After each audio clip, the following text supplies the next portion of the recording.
Hey Leute und willkommen zu einem neuen Video bzw. Folge.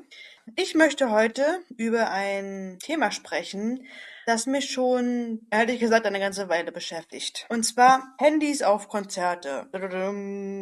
Ja, das klingt jetzt ein bisschen seltsam und übertrieben, aber ich kann euch sagen, für mich ist das einer der Gründe, warum ich gar nicht auf Konzerte gehe. Und ich schätze mal, ich stehe nicht ganz alleine damit.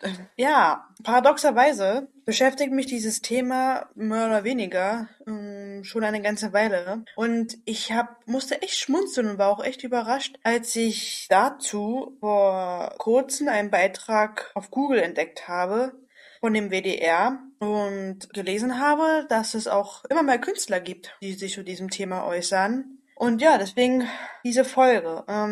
Ich meine, ihr kennt das bestimmt auch alle, oder? Oder habt es bestimmt schon mal erlebt. Man steht in der Menge, Musik dröhnt, Lichter blitzen und man ist so richtig im Moment drinne. Und dann schaut man sich um und sieht mehr oder weniger nur noch Handy-Displays als lachende Gesichter. Also, das ist so dass dieser Moment einen aus dem Moment reißt, ist, glaube ich, kein Wunder oder gut nachvollziehbar. Denn wenn man nur noch Bildschirme sieht, die alles festhalten, aber nichts wirklich einfangen, dann kann es schon mal das ein oder andere Erlebnis ein bisschen killen und ja, befremdlich wirken lassen. Also auf mich zumindest. Also so richtig bewusst wurde mir das Ganze tatsächlich, als ich vor einer Weile mal wieder von Moby den Song Left Me Up gesehen habe oder beziehungsweise gehört habe. Das ist eine Live-Aufnahme und aufgenommen 2009. Also ist schon ein bisschen her. Und dies war der absolute Top-Kommentar. Also, ich meine, das zeigt doch mal, wie normal es leider geworden ist, alles jederzeit zu filmen. Also gerade so in den letzten Jahren, wo es ja immer stärker zugenommen hat. Also nach meiner Wahrnehmung her. Und man hat das Gefühl, dass viele ihre Erlebnisse nur noch durch einen Bildschirm wahrnehmen, oder? Also, das ist immer so ein blödes Klischee, was immer gerne benutzt wird, aber ganz offensichtlich ist da mehr dran, als wir es manchmal vielleicht wahrhaben wollen. Und es wurde eben so ein Klischee, weil es kommt ja nicht von ungefähr. Und dass sich auch jetzt die Künstler dazu Wort melden, also Pink, Adele und Coldplay, die in der Hinsicht Tacheles reden und sich für handyfreie Konzerte aussprechen, ja, zeigt ja schon mal das Ausmaß. Und ich finde es interessant, denn klar, also die Künstler möchten, dass wir das erleben, was ein Konzert eben einzigartig und ausmacht, ne? Ich meine, die Energie, die Gefühle, das Miteinander. Ich meine, deswegen geht man ja zu Konzerten und nicht, um es dann durch einen Bildschirm wahrzunehmen. Da könnte man ja gleich zu Hause sitzen und das Geld sparen, ne? Ich meine, ja, die Verbindung, ja, zum Publikum und das ist ja für die Künstler auch wichtig, dass sie das Publikum überhaupt wahrnehmen und nicht nur im Bildschirme schauen. Denn ein Konzert ist ja die beste Möglichkeit, überhaupt mit den Menschen, die die Musik lieben und feiern, überhaupt in eine Beziehung zu treten und überhaupt die Reaktionen mitzubekommen, ne? Also ja, da versteht, dass es auch da mehr und mehr Aufschwung gibt. Und ich finde es auch gut, dass es so da viele gibt, die das hinterfragen und Veränderungen wollen und ja, sich auch dafür stark machen und ja, wie gesagt, Tacheles reden und das so wirklich auch durchziehen. Denn ich meine, jetzt mal Hand aufs Herz, wer hatte nicht schon mal das Gefühl gehabt, wenn man jetzt auf einem Konzert oder Festival war und ja, die Angst davor und Unsicherheit, ständig gefilmt zu werden oder vielleicht sogar wurde. Man hat auch mitgesungen, getanzt und dann auf einmal, ja, hat irgendjemand gefilmt und es dann, ja, sonst wo verbreitet. Also, ich meine, es gibt genug Menschen, das darf man ja nicht vergessen, die sowas nicht wollen von sich. Also, die wollen immer nicht gefilmt werden und das ist auch ihr gutes Recht zu sagen, also, bitte lass das sein. Also, in dem Sinne, ne? Also, die Rücksichtnahme einfach dazu. Also ich selbst lebe auf dem Land und ich werde zum Glück nicht ständig mit dem Film konfrontiert, denn gibt's nichts, was man filmen könnte tatsächlich. Und ich meine, klar sehe ich Menschen, die hier auch meistens mehr auf ihr Handy achten als auf ihre Umgebung. Aber ich denke mal, dass es in Städte oder überhaupt in öffentlichen Orten, ja, wie Festivals oder andere Bereiche, da noch viel gravierender ist. Und natürlich, wie viele Menschen sind solche Erlebnisse einfach Teil der modernen Konzertkultur oder überhaupt der Kunstkultur, ne? Man dokumentiert, teilt und lebt. Aber ich glaube, dass wir einen wichtigen Teil der Erfahrung verlieren, wenn wir ständig hinter unserem Handy stecken.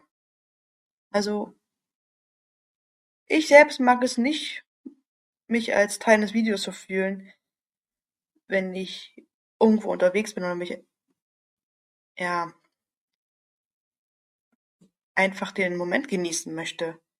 Das nimmt mir einfach die Freiheit, einfach ich selbst zu sein. Und ich denke, so geht es auch vielen anderen Menschen. Gerade in dem Beitrag von dem WDR habe ich sowas auch gelesen, dass viele das auch missfällt.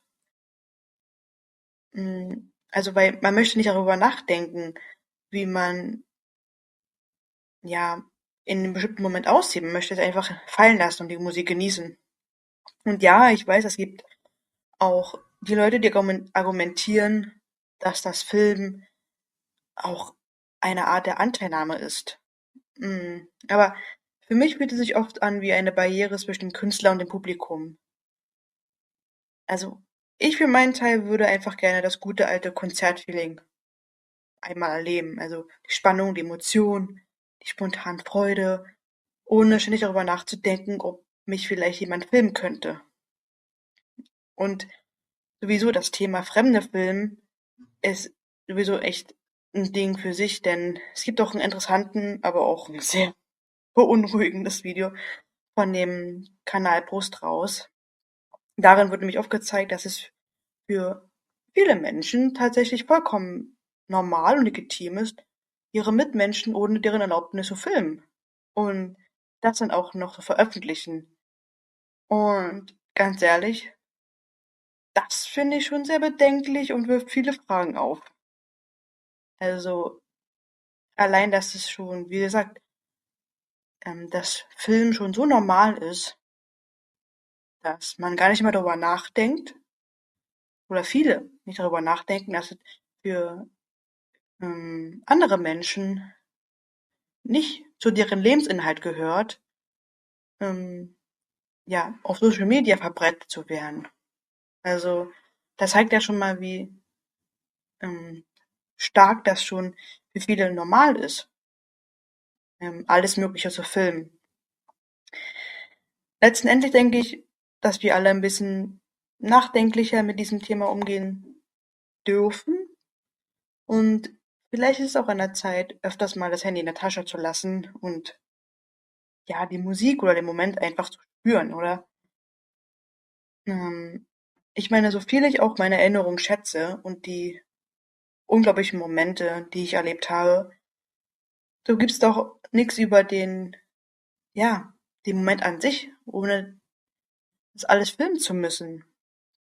Ähm, denn diese Erlebnisse, ja, diese bewussten Erlebnisse, die ich ganz allein für mich oder mit den Menschen, die ich im Moment um mich herum habe, zu genießen, sind ja dann doch tragreicher als irgendwelche Schnappschüsse.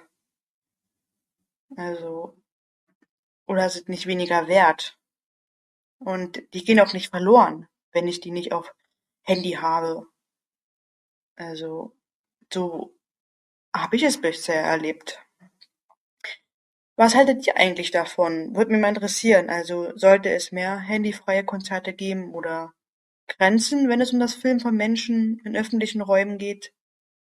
Ja, was sind denn eure Erfahrungen? Ich weiß, es ist immer so eine Grauzone und immer so, ja, wie am besten handeln, ne? Also klar, es ist kein leichtes Unterfangen, aber ähm, trotzdem relevant und wichtig. Denn ja, wie gesagt, nicht jeder möchte Teil von dieser Filmkultur werden, wo ständig alles auf Social Media geteilt wird. Und ich finde, jeder sollte auch das Recht haben auf seine Privatsphäre und ja, dass man eben, wie gesagt, einfach so einen Moment genießt und nicht jede kleinste Sekunde festhält oder auch, ja, andere Menschen da mit reinzieht. Denn es sind ja die kleinen und echten Momente, die oft die größten Erinnerungen hinterlassen. In dem Sinne, bleibt neugierig, offen für neuere Erfahrungen und vor allem lebt im Moment. Wir hören uns beim nächsten Mal. Bis dahin, bleibt musikalisch. Ciao.